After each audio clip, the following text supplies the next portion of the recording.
بسم اللہ الرحمن الرحیم۔ السلام علیکم، ہمارے چینل میں خوش آمدید ناظرین۔ آج آپ کے لیے میں انتہائی خوفناک، سنسنی خیز اور دلچسپ کہانی لے کر آئی ہوں، لیکن کہانی شروع کرنے سے پہلے آپ سے گزارش ہے کہ اگر آپ ہمارے چینل پر نئے ہیں تو ہمارے چینل کو ضرور سبسکرائب کیجیے تاکہ آپ کو ہماری ویڈیوز سب سے پہلے ملیں۔ وہ سب لوگ حیران پریشان بیٹھے تھے کہ اتنے میں ایک معمر سپیرا چمڑے کا ایک تھیلا اٹھائے کٹیا میں داخل ہوا۔ اس کی گھنی مونچھیں اور بڑی ہوئی داڑھی کے بال اس کے تمام چہرے پر چھائے ہوئے تھے۔ اس کے داخل ہوتے ہی قاسم کا باپ اس کے پاؤں پکڑ کر بیٹھ گیا اور گڑ گڑا کر کہنے لگا، باسط استاد، تمہیں خدا کا واسطہ میرے بیٹے کو بچا لو۔ معمر سپیرے نے تمام افراد کو اشارے سے باہر جانے کا کہا اور پھر قاسم کے باپ سے بولا، حوصلہ رکھو، حوصلہ رکھو، کچھ نہیں ہوگا، میں ضروری جڑی بوٹیاں اور سامان لے کر آیا ہوں۔ قاسم ابھی تک بے ہوش پڑا تھا، اس کا تمام جسم زرد پڑ چکا تھا، آنکھوں کے گرد سیاہ رنگ کے گہرے حلقے بن چکے تھے۔ استاد نے قاسم کی ماں کو کٹیا سے باہر بھیج دیا اور قاسم کے جسم سے تمام لباس اتار دیا۔ اس جگہ کا جائزہ لیا جہاں سانپ نے اسے کاٹا تھا۔ وہ قاسم کی پنڈلی میں وہ جگہ دیکھ چکا تھا جہاں سانپ نے دانت گزارے تھے۔ استاد نے ایک مرہم سوراخ نما نشان پر لگا دیا اور ایک جڑی بوٹی کوٹ کر اس کا عرق قاسم کے منہ میں ٹپکایا تو قاسم نے آہستہ آہستہ آنکھیں کھولنا شروع کر دیں۔ پھر کرمو نے استاد سے کہا کہ وہ ذرا اس کے ساتھ اس کے ڈیرے پر چلے۔ استاد کے ساتھ کرمو ہو لیا۔ راستے میں دونوں نے آپس میں کوئی بات نہ کی، مگر کٹیا میں داخل ہوتے ہی کرمو بولا، استاد کیا ہوا، بیٹا تو بچ جائے گا نا؟ کرمو، جو بات میں تجھے بتانے والا ہوں اسے دھیان سے سن۔ استاد نے کہا، ہاں ہاں استاد، میں پورے دھیان سے تمہاری بات سن رہا ہوں۔ استاد نے کچھ توقف کے بعد کہنا شروع کیا، یہ آج سے تقریباً 60 سال پہلے کی بات ہے، جب میں تیرے بیٹے قاسم کی طرح جوان تھا۔ میں بھی اسی طرح ناگوں کی تلاش میں اکیلا پھرتا تھا، اپنے دادا کے ساتھ راتوں کو جنگل میں نکل جاتا تھا۔ پھر ایک دن ایسا آیا کہ ناگوں کی تلاش میں مجھے ایک عجیب و غریب سانپ نظر آیا جو 4 فٹ کے قریب لمبا تھا۔ اس کا رنگ سرخ اور سنہرا تھا۔ پھر وہ سانپ ایک دم ہمارے سامنے پھن پھیلا کر کھڑا ہو گیا اور زمین سے تقریباً 1.5 فٹ اونچا ہو گیا۔ اس کی آنکھوں میں ایک ایسی چمک تھی جیسی شکاری کی آنکھ میں شکار کو دیکھ کر پیدا ہوتی ہے۔ میں اپنے دادا کے ساتھ بین بجانے لگا، مگر ایک وقت آیا کہ میری ہمت جواب دے گئی اور میں چکرا کر گر پڑا۔ سانپ کی طرح پھن پھیلائے کھڑا رہا۔ مجھے گرتا دیکھ کر وہ میری طرف لپکا، مگر میرے دادا نے خود کو تو اس کا شکار بنا دیا اور مجھے بچا لیا۔ جب مجھے ہوش آیا تو باسط استاد، باسط استاد، باسط سے قاسم کی ماں نسرین کے پکارنے کی آواز سنائی دی۔ استاد اور کرمو فوراً باہر لپکے۔ نسرین چیختی چلاتی ہوئی آ رہی تھی۔ کیا ہوا نسرین، قاسم ٹھیک تو ہے نا؟ کرمو نے گھبرا کر پوچھا۔ وہ اس سے کوئی بات نہیں بن پا رہی تھی۔ یہ دیکھ کر استاد نے کرمو کو اپنے چمڑے کا تھیلا لانے کا کہا اور کرمو کے جھونپڑے کی طرف وہ بھاگ گیا۔ نسرین نے راستے میں کرمو اور استاد کو بتایا کہ قاسم کا سارا جسم آہستہ آہستہ پھٹ رہا ہے اور اس کی باہیں جسم کے اندر گھستی جا رہی ہیں۔ پھر کرمو اور باسط استاد کٹیا کے اندر چلے گئے، مگر نسرین باہر ہی گر کر بے ہوش ہو گئی۔ قاسم کی حالت دیکھ کر باسط استاد اور کرمو بے ہوش ہوتے ہوتے بچ گئے۔ ان کے چہرے خوف سے زرد پڑ چکے تھے۔ وہ دونوں ہی ایک ساتھ کٹیا سے باہر نکل آئے۔ کچھ ہی دیر بعد استاد بستی سے کچھ فاصلے پر تمام بستی کے مرد، عورتوں اور بچوں کے درمیان بیٹھا کہہ رہا تھا، میرے بچوں، آج جو باتیں میں تمہیں بتانے والا ہوں تم آج تک ان سے بے خبر ہو، لیکن اب یہ بات ضرورت آن پڑی ہے کہ تم سب بستی والوں کو اس سے آگاہ کر دوں۔ دراصل قاسم کو ایک سانپ نے کاٹ لیا ہے، مگر یہ سانپ کوئی عام سانپ نہیں بلکہ انسانی نسل کا کوبرا سانپ ہے۔ انسانی نسل کا کوبرا؟ بے اختیار بستی کے لوگوں کے منہ سے نکلا، گویا ان پر حیرتوں کے پہاڑ ٹوٹ پڑے تھے۔ وہ تمام لوگ آباء و اجداد سمیت اپنی ساری زندگی سانپوں میں گزار چکے تھے، مگر آج تک انہوں نے کوئی ایسی نسل نہیں سنی تھی۔ پھر ایک سپیرے نے جرأت کے ساتھ کہا، استاد کیسی باتیں کر رہے ہو، بھلا کوئی کوبرا بھی انسانی نسل سے ہو سکتا ہے؟ میرے بچے، باسط استاد نے کہا، پھر ایک تسلسل سے کہنا شروع کیا۔ آج سے تقریباً 60 سال پہلے کی بات ہے۔ میں قاسم کی طرح ایک جوشیلا نوجوان ہوا کرتا تھا اور اکثر ناگوں کی تلاش میں دور دور جنگلوں تک چلا جاتا تھا۔ پھر ایک دن میں اپنے دادا کے ساتھ ایک بہت دور گاؤں کی بستی میں ناگ تلاش کرنے چلا گیا۔ وہاں ہماری ملاقات ایک جوگی سپیرے ساحر سے ہوئی اور اس وقت وہ تقریباً 70 سال کا ایک تجربہ کار اور مشہور سپیرا تھا۔ اس نے ہمیں اپنا مہمان بنا لیا۔ ہم رات کو اس کے مکان میں ٹھہرے۔ اس کے پاس انتہائی خطرناک اور نایاب نسل کے سانپ اور ناگوں کے علاوہ کوبرا نسل کے خطرناک سانپ بھی موجود تھے۔ ان میں سے اکثر کو میں نے زندگی میں پہلی بار دیکھا تھا، مگر دادا کے لیے ان میں سے کوئی بھی نیا نہ تھا، سوائے ایک سرخ اور سنہرے رنگ کے کوبرے سانپ کے جو ایک شیشے کے مرتبان میں مردہ پڑا ہوا تھا۔ جب ہم نے ساحر سے اس کے بارے میں دریافت کیا تو اس نے بتایا کہ اس کوبرا سانپ کو انسانی نسل کا کوبرا کہا جاتا ہے اور اس کے والد نے اپنی جان پر کھیل کر بہت مشکل سے ایک خنجر سے مار کر اسے قید کیا تھا۔ پھر ہمیں اپنے آباء و اجداد سے سنی ہوئی وہ داستان سنائی جس کی وجہ سے یہ انسان نسل کوبرا وجود میں آیا تھا۔ جوگی نے ہم سے کہا، جو بات میں تمہیں بتانے لگا ہوں وہ ایک ناقابل یقین بات ہے، مگر یہ بات سچ ہے اور اس نے اپنے والد سے سنی ہے۔ یہ بہت پہلے کی بات ہے جس وقت تمام علاقہ گھنے جنگل کی صورت میں تھا۔ یہاں قریب ہی چاندپور نامی ایک جگہ ہے جو سانپوں کی مشہور اور نایاب قسم کی نسلوں کا مسکن ہے۔ وہاں ہر طرح کے زہریلے سانپ، کوبرا وغیرہ غرض کے تمام نسلوں کے سانپ موجود ہیں۔ اس دور میں ایک مشہور سپیرا آیا۔ دراصل اسے ایک ناگن کی تلاش تھی جو عنقریب 100 سال کی عمر کو پہنچ کر انسانی روپ دھارنے والی تھی۔ اس نے سن رکھا تھا کہ یہ ناگن اسی بستی میں رہتی ہے، چنانچہ اس نے یہیں ڈیرا ڈال دیا تاکہ ناگن کو تلاش کر سکے۔ چونکہ یہ ایک جنگل نما جگہ تھی اس لیے یہاں کئی اقسام کے پھول کے درخت تھے۔ اسے اپنا پیٹ بھرنے کے لیے کوئی دقت نہیں اٹھانا پڑتی تھی۔ وہ سارا دن جنگل میں گھومتا پھرتا، بین بجاتا اور ناگن کو تلاش کرتا رہتا، مگر اسے کہیں بھی ناگن کا نام و نشان نہ ملا۔ اس دوران اس نے کئی نایاب نسل کے سانپ حاصل کر لیے تھے، چنانچہ وہ واپس اپنی بستی کی طرف چلا گیا، مگر کچھ ہی عرصے کے بعد وہ دوبارہ واپس آ گیا۔ اس مرتبہ اس کا بھائی بھی اس کے ساتھ آیا تھا۔ ان دنوں دونوں بھائیوں کا یہ معمول تھا کہ پورا دن گھنے جنگل اور جھاڑیوں میں ناگن کو تلاش کرتے، مگر روزانہ ناکام ہی واپس آتے تھے۔ ایک دن انہیں ایک جگہ ایک ناگن کی پھنکار سنائی دی تو دونوں بہت محتاط ہو گئے۔ پھر جیسے ہی ایک سرخ اور سنہری رنگ کی ناگن گھنی جھاڑیوں سے نکل کر باہر آئی، وہ ناگن ایک انسان کی طرح کی جسامت رکھتی تھی، یعنی ایک عام انسان اگر لیٹ جائے اور سانپ کی کھال اوڑھ لے تو بالکل اس ناگن کی طرح دکھائی دے گا۔ کنچن نے بہت احتیاط سے اس ناگن پر بین کا سحر انگیز جال پھینکا۔ جب وہ پوری طرح اس کے شکنجے میں پھنس گئی تو دونوں بھائی اسے اپنے مکان میں لے آئے۔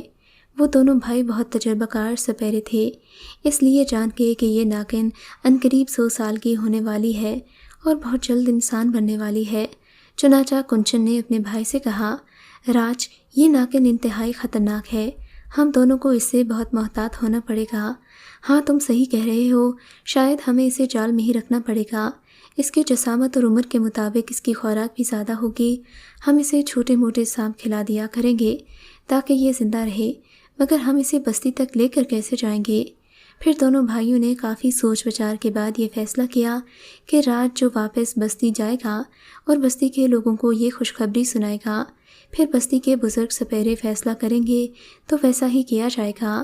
اگلی صبح راج نے واپسی کی تیاری کی، پھر کنچن سے چند دن میں واپسی کا آنے کا کہہ کر چلا گیا۔ راج کے جانے کے بعد کنچن ایک بار پھر تنہا ہو گیا، چنانچہ اپنا دل بہلانے کے لیے وہ سانپوں کے ساتھ ہی لگ جاتا۔ جیسے جیسے وہ سانپوں کو دیکھتا ویسے ویسے اس کے ذہن میں ماضی کی یادیں تازہ ہونے لگتیں کہ کس طرح جتن کر کر کے اس نے سانپوں کو پکڑا تھا، مگر جب اس کی نظر ناگن پر پڑی تو اسے ناگن کے جسم میں کوئی تبدیلی محسوس ہوئی جو پہلے نہیں تھی۔ اس نے ناگن کو بہت غور سے دیکھا اور پھر اچھل پڑا، کیونکہ ناگن کا رنگ بدل رہا تھا۔ سرخ اور سنہرے رنگ کی خاکی آنکھ کی آمیزش پیدا ہو رہی تھی اور پھر آہستہ آہستہ دن گزرتے چلے گئے۔